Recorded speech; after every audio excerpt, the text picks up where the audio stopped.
श्री स्वामी समर्थ. स्वागत आहे तुमचं माझ्या यूट्यूब चॅनलमध्ये. आजचा दिवस तुम्हाला खूप छान सुख समाधानाचा जाओ ही स्वामींच्या चरणी प्रार्थना करते आणि आज या नवीन व्हिडिओला सुरुवात करते.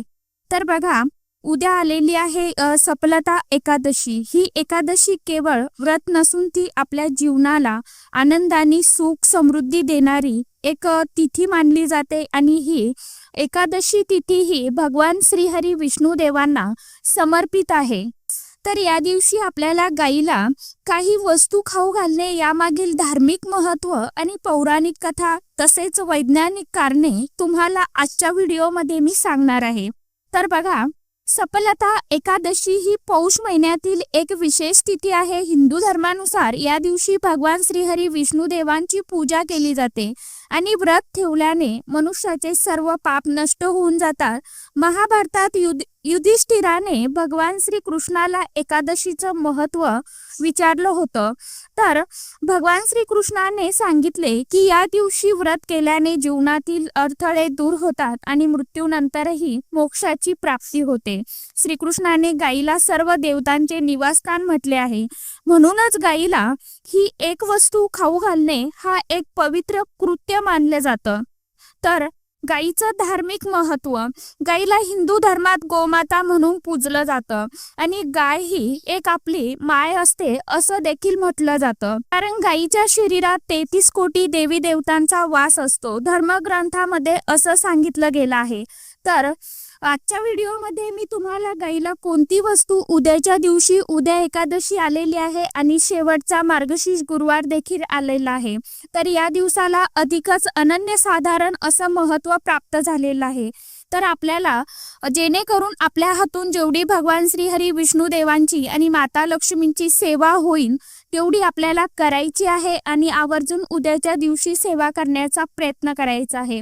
तर गाईला अशी कोणती वस्तू नेमकी आपल्याला खाऊ घालायची आहे की ज्याने आपलं सर्व दुःख दारिद्र्य नष्ट होऊन आपल्या जीवनामध्ये सुख शांती आणि समृद्धी येईल. तर याबद्दलची माहिती आपण आजच्या या नवीन व्हिडिओमध्ये बघणार आहोत. त्यामुळे व्हिडिओ कुठेही स्किप न करता शेवटपर्यंत नक्की बघा.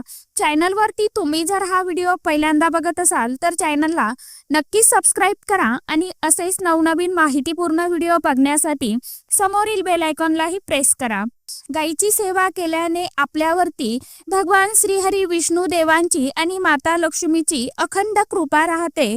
गाईला ही वस्तू खाऊ घातल्याने जीवनामध्ये आपल्या सकारात्मकता येते आणि आपल्या कर्माची शुद्धी होत जाते. गाईचे पंचगव्य म्हणजेच दूध, दही, तूप, गोमूत्र, शेण हे शरीर, मन आणि आत्म्याला शुद्ध करण्यासाठी अत्यंत उपयुक्त मानले जातं. गाईला खाऊ घालण्याचे पौराणिक काही संदर्भ.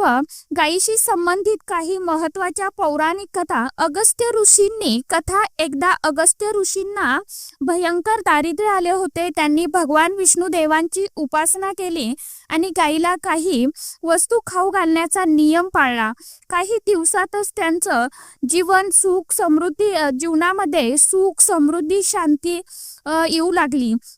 नंदबाबा आणि श्रीकृष्ण. नंदबाबा आणि यशोदा गायीची मोठ्या प्रेमाने सेवा करत असे, त्यामुळे त्यांचे घर सदा आनंदाने भरलेले असायचे. तर गाईला खाऊ घालण्याचे फक्त धार्मिकच नव्हे तर वैज्ञानिक देखील कारणे आहेत. सकारात्मक ऊर्जा. गायीच्या शरीरात सूर्यकेतू नाडी आहे जी तिच्या आजूबाजूला सात्विक ऊर्जा पसरवत असते. गाईला खाऊ घालण्याच्या वेळी निर्माण होणारी उष्णता आणि ऊर्जा आपल्याला मानसिक शांती देते.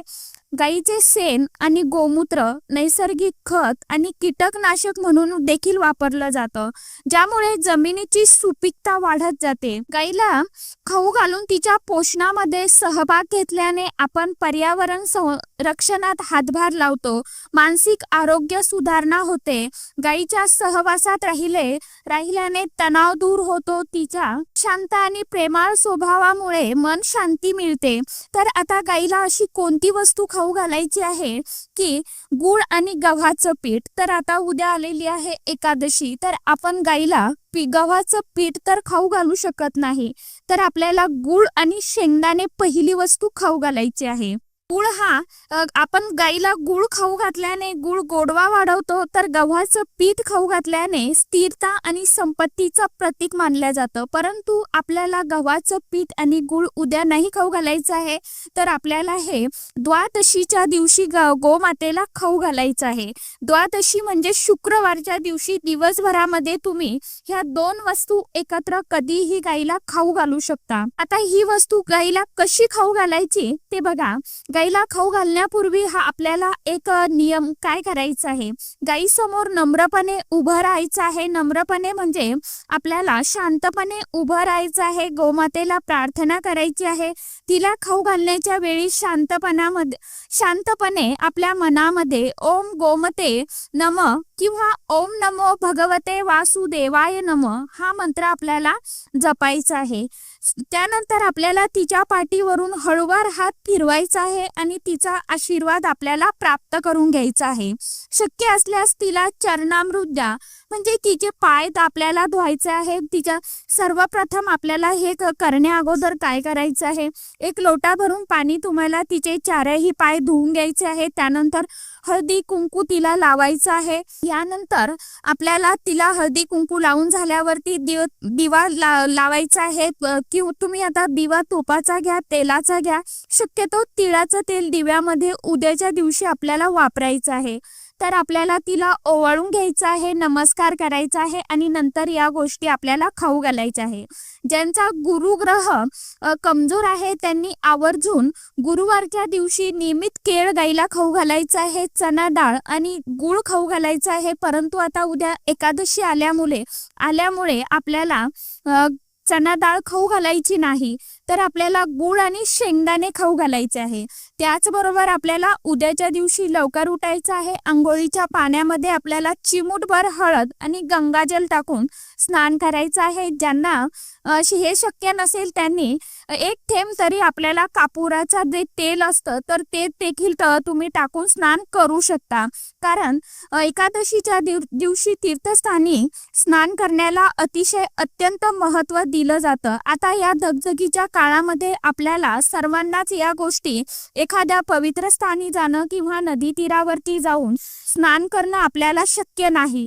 तर अशा आपण काही नियम उपाय जर घरी केले तर त्याचं पुण्यफळ आपल्याला नक्कीच प्राप्त होतं. सफलता एकादशी ही आपल्याला कर्म, भक्ती आणि सेवा यांचे महत्त्व सांगत असते. गाईला खाऊ घालण्याचा साधा विधी तुमच्या जीवनातील दुःख, तणाव आणि अडचणी दूर करू शकतो. कारण तिचं नावच सफला आहे. तर सफला म्हणजे आपल्याला प्रत्येक कामामध्ये यशाची प्राप्ती करून देत असतात. भगवान श्री हरी विष्णुदेव आपल्या कामातील अडथळे, संकटे, दुःख हे दूर करत असतात. त्यामुळे आपल्याकडनं जेवढी सेवा होईल तेवढी आपल्याला करायची आहे. गाईला खाऊ घालण्याचा साधा विधी तुमच्या जीवनातील दुःख, तणाव आणि अडचणी दूर करू शकतो. शास्त्रामध्ये सांगितल्याप्रमाणे गोमातेच्या आशीर्वादाने जीवनात माता लक्ष्मीचा वास होतो आणि घरात अखंड स्वरूपात सुख, शांती, समृद्धी आणि आनंद, ऐश्वर्य आपल्या घरामध्ये हळूहळू यायला सुरुवात होती. त्यामुळे आपल्याकडनं जेवढी शक्य होईल रोज 1 चपाती तरी आपल्याला किंवा चतकोर चपाती तरी आपल्याला गोमातेला खाऊ घालायची आहे.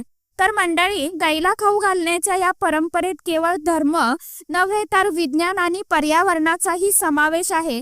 तर आजच्या व्हिडिओमध्ये इतकीच माहिती होती. कशी वाटली नक्की सांगा. व्हिडिओ आवडला तर चॅनलला लाईक, शेअर, सबस्क्राईब जरूर करा. परत भेटूया नवीन माहितीसोबत, नवीन व्हिडिओसोबत. तोपर्यंत सर्व माझ्या यूट्यूब परिवाराला श्री स्वामी समर्थ.